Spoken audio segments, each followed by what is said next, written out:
Friends, आज हम आपको macOS की टिप्स एंड ट्रिक्स सीरीज में एक ऐसी टिप के बारे में बताएंगे जिसके जरिए आप अपनी मूवीज को ओपन किए बगैर भी ट्रिम या कट कर सकेंगे। लेट मी एक्सप्लेन कि मैं क्या कहना चाहता हूँ।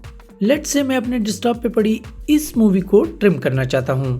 तो नॉर्मली तो इसे ट्रिम करने के लिए पहले हम इसे ओपन करते हैं और उसके बाद या तो अपने कीबोर्ड शॉर्टकट Command+T से इसे ट्रिम मोड में लेके आते हैं या फिर एडिट मेन्यू से ट्रिम को सिलेक्ट करते हैं।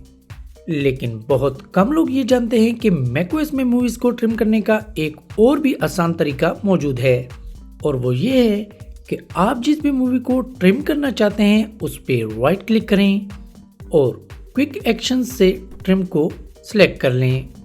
आपकी मूवी ओपन हुए बगैर ही क्विक लुक में डायरेक्ट ट्रिम मोड पे चली जाएगी और अब आप अपनी मूवी को क्विक लुक में ही आसानी ट्रिम कर सकते हैं। जब आप अपनी मूवी को ट्रिम कर चुके हैं तो आप इस ऊपर बने हुए डन बटन पे क्लिक कर दें।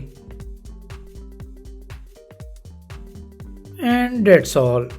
तो देखा दोस्तों, macOS में किसी भी मूवी को ओपन किए बगैर ट्रिम करना कितना आसान है। अगर आप मैक ऑपरेटिंग सिस्टम के बारे में मजीद जानना चाहते हैं तो हमारे चैनल MZ लर्निंग को सब्सक्राइब कर लें। Thank you so much for watching. Have a nice day.